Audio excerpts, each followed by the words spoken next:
So last year, the foundation introduced some changes to our community grants program. So we used to have two different types of community grants, but last year we introduced multi-year community grants. So there's now 3 different types of community grant programs. The first is one-time community grants. Those are short-term projects, typically 1 year or less. Grants are awarded for a specific purpose and for a specific time period.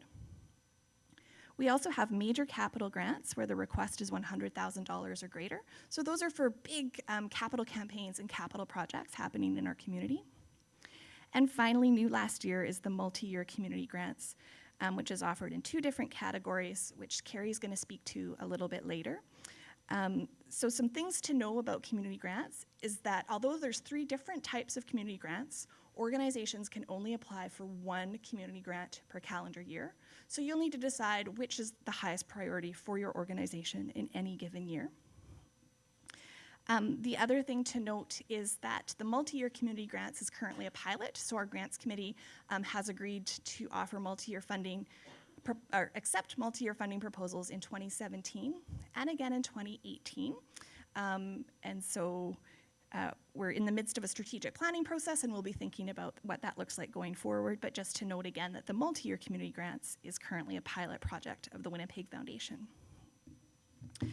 And with that, I'm going to turn things over to Carrie, and Carrie's going to talk about some of the criteria for multi-year funding. Okay, multi-year community grants. Everyone wants one. How do I get one? Multi-year community grants have to begin with the same criteria as any community grant at the Winnipeg Foundation. So an organization has to be a registered charity to apply. Projects must primarily benefit the citizens of Winnipeg. Grants are for a specific purpose or project. Grants aren't made retroactively. And then the piece that's specific to multi-year grants is that we won't accept a collaborative multi-year grant proposal. We do accept collaborative proposals through our one-time community grants.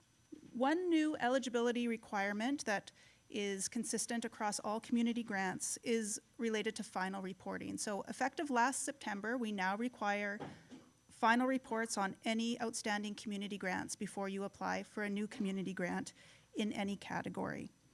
And we brought this into place in part to reflect some changing needs for our donors. They want more reporting. They want to hear about their grant dollars at work. So this allows us to report back to them in a timely fashion. And it also helps us better assess your incoming project request when we can see what happened with the last grant that you received from the Winnipeg Foundation. So when you're planning any grant application to the Winnipeg Foundation, make sure that your reporting is up to date. And if you are planning a multi-year grant application to the Winnipeg Foundation and you currently have an outstanding grant, be advised that the final report is due with the stage 2 application. I'll be getting into the 2-stage application process for multi-year grants, but your final report would be due if you are successful and moved along to stage 2. And that would be due June 30th.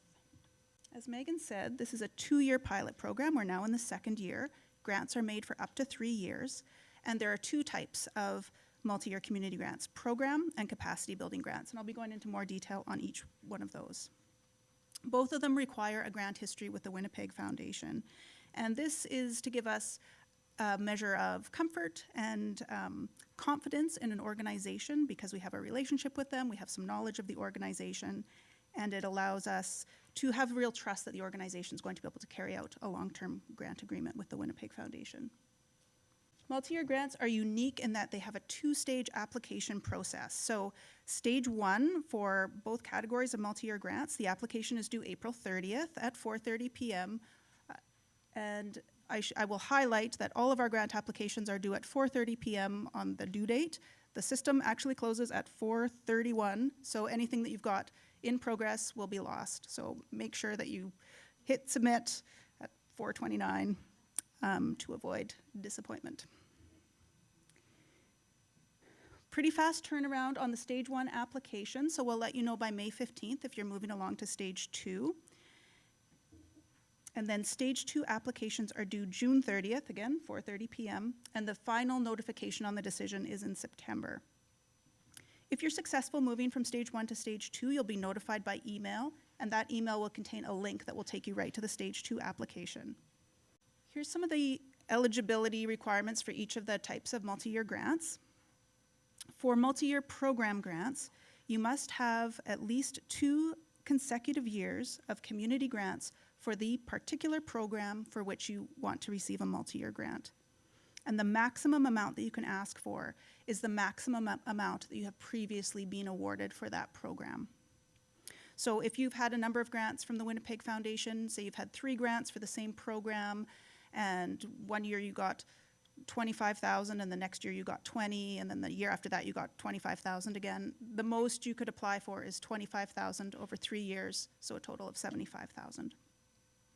For capacity grants, we do ask that you have some kind of grant history with the Winnipeg Foundation, because these are a different type of grants. The criteria are different. We just ask that you have some grant history with us. They are specifically for staffing to strengthen the administrative capacity of an organization to better fulfill its mission. And the maximum you can request is $50,000 per year, so $150,000 over 3 years. A couple of things to note about the 2-stage application. If you are not invited along to Stage 2, you can still apply for a one-time community grant later this year in 2018. So although we accept 1 community grant application per calendar year, we consider the Stage 2 application your application for the year. If you are invited along to Stage 2, it doesn't mean that you're guaranteed funding at any level. It just means that we're interested in hearing more details about your project. Getting into some more detail about the multi-year program grants. So this is where we require those 2 consecutive years of grants for the same program. We do give preference to projects that have been most recently funded. So if you have 2 consecutive grants, but they were 10 years ago, you are less likely to be brought along to Stage 2 than somebody who has a more recent grant history with us. The idea behind this program was funding what works, but also recognizing that the Winnipeg Foundation is a project funder, not an ongoing funder. But this is one way that we thought we could help address community needs for more consistent funding. So through the multi-year program, you could conceivably receive 5 years of funding for your program. You've got your 2 consecutive years already. If you're successful, you'd have 3 more, so 5 years of support in total from the Winnipeg Foundation. The amount that you request must be consistent year to year. So if you think that your budget is going to change over the next 3 years, you need to plan accordingly that the amount provided from the Winnipeg Foundation, if you're successful, will be consistent over each of these 3 years. Here's what we ask for in the Stage 1 application. So very brief description of your organization. We know you because we've made some grants to your organization in the past, but we still need you to provide that information. The total amount that you're requesting over 3 years, brief description of the program, and a list of the years that the program has been funded by the Winnipeg Foundation. And just a note here that that grant history is for the specific program, not your organization in general. How we assess the Stage 1 application. We're going to check and make sure that you have those 2 consecutive years of grants. We are going to make sure that your funding was at a relatively consistent level. So if you've had 3 grants from us in the past for that program and they were clearly on a declining basis, say 15,000, 10,000, and 5,000, that kind of indicates that the foundation is winding up its support for your program. And again, if you are not successful in going along to Stage 2, you can still apply for a one-time community grant in September of this year. Stage 2 application asks for quite a bit more detail. It's more similar to our one-time community grant application, and most of you are probably familiar with that. So we're going to be asking for a more detailed program description, the purpose and goals, evidence of need, how you will implement the program, how you'll measure it, the community involvement, long-term goals, and this is where you'd have to provide all those detailed attachments. So your audited financials, your board list, your operating budget, all of those pieces that you normally attach to your one-time community grant application. So this is where you can really make your case for continued support. This is your opportunity to tell us a lot of information about your project, to answer all the questions that we might have, And this is what you would be reporting against if you're successful with your application. So the goals that you set out here is what you'll be reporting back to and what we'll be assessing the success of your grant against. Another piece for this application that we'll be looking at is how you plan to fund the project over the longer term. So you're looking for 3 years of support from the Winnipeg Foundation. What's going to happen to the program after that? So we want to see that you're starting to think about that, some potential other funders or other ways of supporting the program. Assessing this stage 2 application, we really look closely at an organization's ability to administer a multi-year grant, that you have the appropriate staffing in place, that you have audited financials that show that you're in a strong financial position. We look at the size of the request compared to your operating budget, so that's a key piece of information as well. So those are the program grants. Now, capacity building grants. Just a word to begin about capacity building support in general from the Winnipeg Foundation. It's something that we do through our one-time community grants as well, and will always continue to do so. Through our one-time community grants, the Winnipeg Foundation considers capacity building initiatives in all of these categories, so your strategic planning, communications planning, board development, technical needs that you might have. So it's possible that you have a capacity building project that would be a better fit with a one-time community grant, even if it is staffing. If you're just looking for a staff position for 1 year to get something going, it might be a better fit with one-time community grants. With the multi-year capacity building grants, we're looking at funding resilience. So helping organizations to really shore up their core administrative function to make sure that they're a sustainable, thriving organization.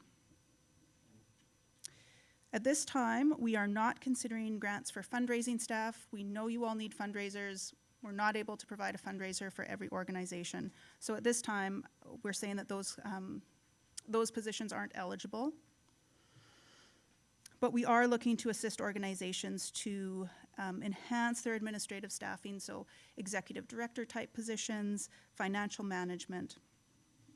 We chose this category because it seems like a place where organizations typically have trouble gaining funding. So for those core administrative roles, sometimes they're harder to fund than programming staff and programming expenses.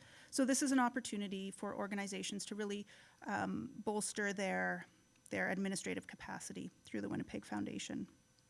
Grants can be for new staff positions or existing positions, particularly if it's to expand a position from part-time to full-time. The focus is on permanent staff with a goal of eventually absorbing these staff members into your organizational structure.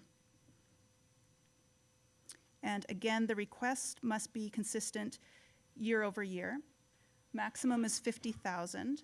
But if you are looking at budgeting in an increase for that person, then you'll have to figure out how you will accomplish that through your other funding or through your operations budget. The stage 1 application form, we're asking for a brief description of your organization. We want to know the amount that you're requesting, the job title of the proposed staff position, and a brief description about how the staff position would strengthen your organization's admin capacity. The key assessment piece that we're looking at with the stage 1 application is that it's actually a core administrative position, so we're not looking at funding programming staff. We know organizations all need different types of staffing. You guys are all set up differently, but really what we're looking for is supporting your core admin. And again, we do require a grant history, but there aren't any particular parameters in terms of how many grants you've had from us in the past. The stage 2 application will ask you about your current capacity as an organization, a more detailed description of the staff position, including the roles and responsibilities. We will be looking for a job description of your organization's HR policies, and how the position fits in with your overall organizational capacity building goals. So ideally here, we'd like to see that this is part of your strategic planning, that it's something that you've been working into your organization for a while, and that it's really going to help you meet your strategic goals that your board has set out. We want to see that you've got your HR policies and practices in place, that you've got a clear organizational structure, lines of reporting, This will all help us assess that your organization is ready to take on a new staff position. So some of the things that we're asking for in this stage, or looking for in this stage, is how this staff position will benefit your organization. So some of the things that we heard last year is better workload distribution, means staff are working less overtime, which means less sick time that they're claiming, less stress, means they're able to report in a more timely fashion to their funders. They're able to take on more projects because they have that sort of foundation of support for their organization. We want to know about your long-term vision, your long-term plans to fund the position over time after your 3 years from the Winnipeg Foundation is over. And again, how this position really fits in with your strategic direction for your organization. We'll be looking at your ability to administer a multi-year grant over 3 years, making sure again that you have the staffing and structure in place so that it'll be a success. Some of these things I've mentioned already, but a link to your strategic plan, a realistic plan for sustaining the position over the long term. And if there is a reason why your organization needs this position right now, let us know, because that's a key piece of information for us as well. Again, the grant amount will be consistent year over year. Last year, some organizations budgeted in for training or equipment that they would need for that new staff member. And just a note for 2018, we're saying that no more than 10% of the amount that you're requesting can be for the sort of supportive pieces, the computer or training that the staff person might need. It's really important to know that your stage 2, your invitation to stage 2 is based on your stage 1 application. Last year there were several groups that changed their application substantially between stage 1 and stage 2, asking for a completely different type of staffing position, and it was unfortunate because what they switched to was something that was not eligible.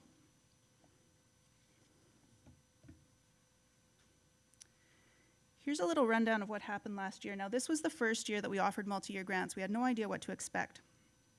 But in the capacity building grants category, the successful applications did fall into quite a narrow band. So we had 13 applications that were successful, of which 4 were executive directors. In most cases, I think that was moving a part-time executive director into full-time. Directors of finance, assistant directors, and administrative coordinators. So those were the applications that were successful. It was a mix of increasing hours and establishing new positions. There's a full list of the approved grants on our website if you wanted to take a look in any more detail. And I will talk at the end about kind of our stats overall in terms of success with the program. So you've gone through stage 1, you've gone through stage 2, you get your grant, hooray. Now here's what we expect of you after you receive a multi-year grant. So successful grants will be approved for 3 years of funding, and the grant will be paid out over the course of 3 years. So in year 1, you will have to sign the terms of grant agreement like you do with any kind of community grant from the Winnipeg Foundation. We'll pay you out the first year. We'll pay out year 2 after we receive a satisfactory interim report from you and a financial report. And then the same with year 3. We're looking for an interim report and a financial report. And then we'll require your final report before you apply for another grant from the Winnipeg Foundation. One thing to note, if you're successful with one of these multi-year grants, congratulations, but that means that after 3 years, we ask you to take a break from applying to the Winnipeg Foundation. So essentially, you would have a 4-year time period. So 3 years of your grant, 1 year off, and then you can apply to us again in the 5th year. It's a very competitive process, as you will know if you applied for one of these grants last year. So we do allocate all of the funds for your grant upfront in this fiscal year, which means there's relatively few grants compared to our one-time community grants process. So as I said, your final report would be expected after the end of year 3. Organizations must wait 1 year after the conclusion of their multi-year grant agreement before they submit a new community grant application. And again, as Megan noted, this is a pilot, so we're really looking for feedback. We're currently assessing the program and trying to figure out what shape it may take in the future. Here's what happened last year. We had 107 stage 1 applications requesting a total of almost $11.5 million. Quite a big grants round.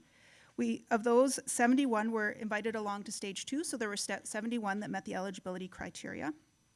Of those 71, about half were successful. 34 multi-year grants approved for a total of $3 million.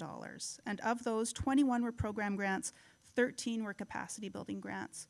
So typically, in a grants round, the Winnipeg Foundation usually has much higher approval rates.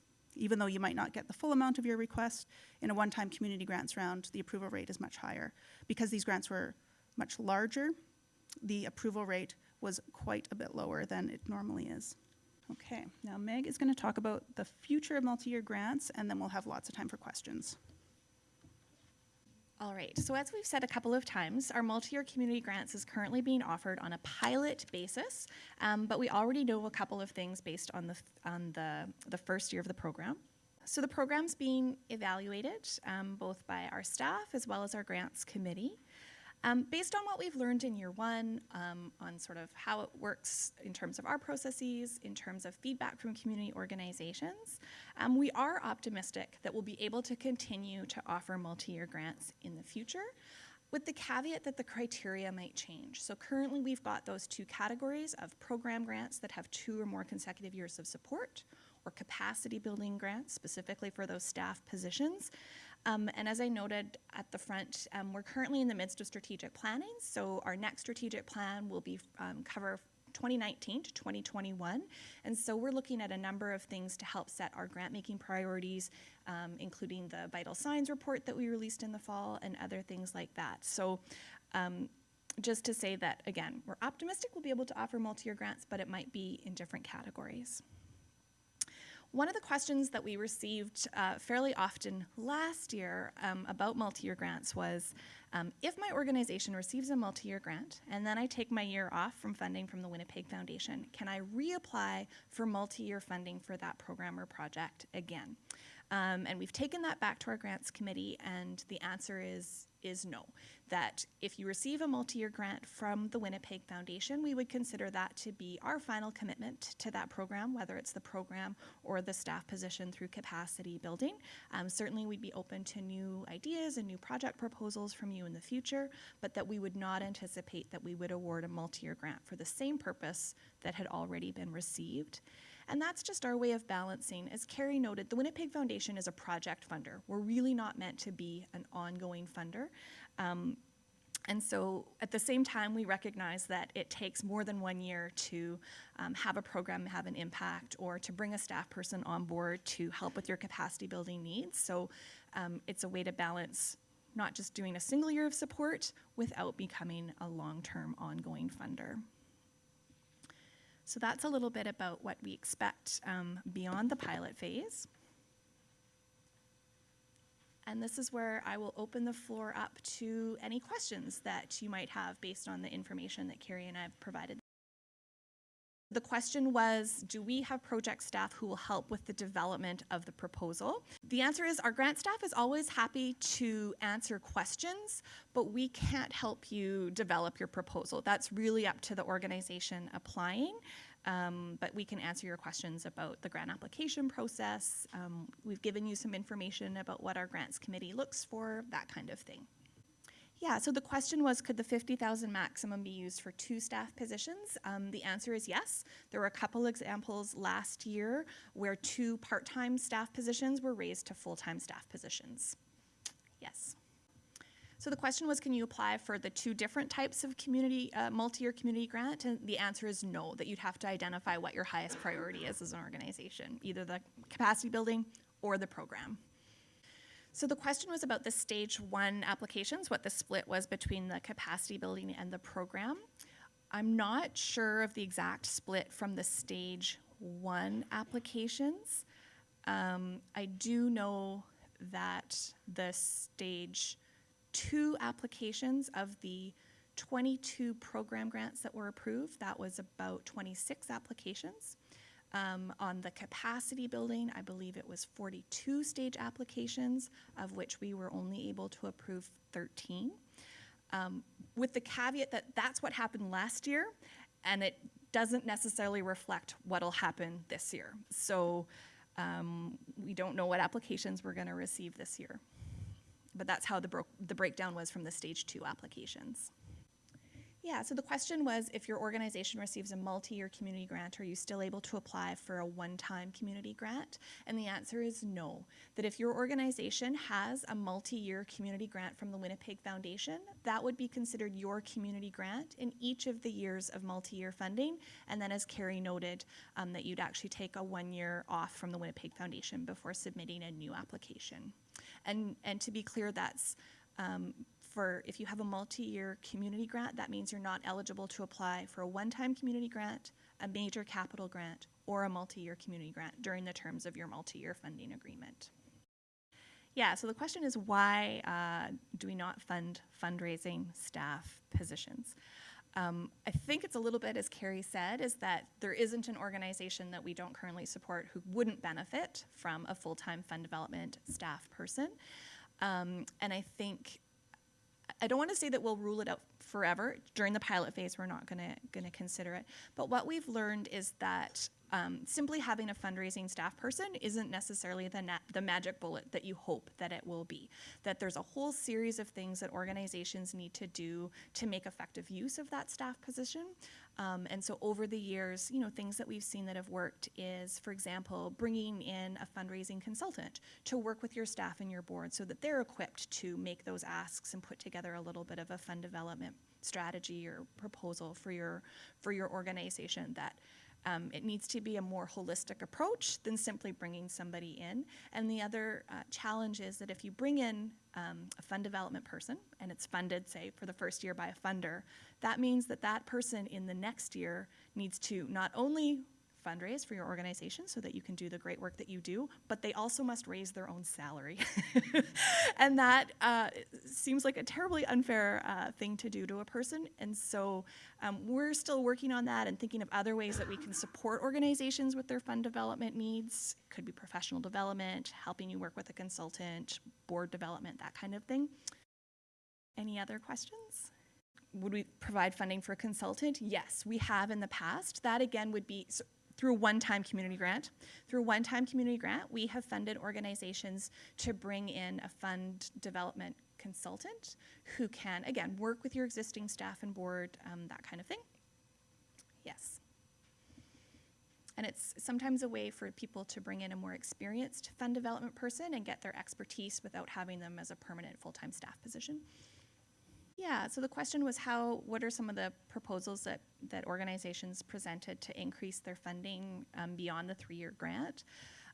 So examples would be, so for example, one organization, their grant support was for an admin support person. So before they received the grant, their executive director was kind of chief cook and bottle washer, right? So she was meeting with donors, but also was responsible for sending out the tax receipts once they received a gift. And so their sort of the case for support that they made was that by having an administrative person in place to take care of some of those administrative details would free up their executive director for more high-level conversations with donors and with sponsors and that kind of thing. Again, as we noted, this is a pilot, so our hypothesis is that will work, but we're currently less than a year into the first round of those multi-year grants, so we're interested in seeing if that works out. But that's an example of a case that an organization made for sustaining the position. And that was a successful application? That was a successful application. Yeah, again, over the course of 3 years, we wouldn't expect that the increase would happen all at once.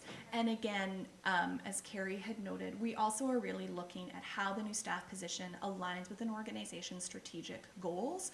So it wouldn't be just that simply by having that staff position in place, they'd be able to increase their annual revenue by more than $50,000 a year. It's in the context of an overall strategic plan where they might have identified a number of ways that they hope to strengthen the financial resources of that organization. So the case for support wouldn't be solely based on that position. It would be broader than that. Thank you all for coming. Yeah.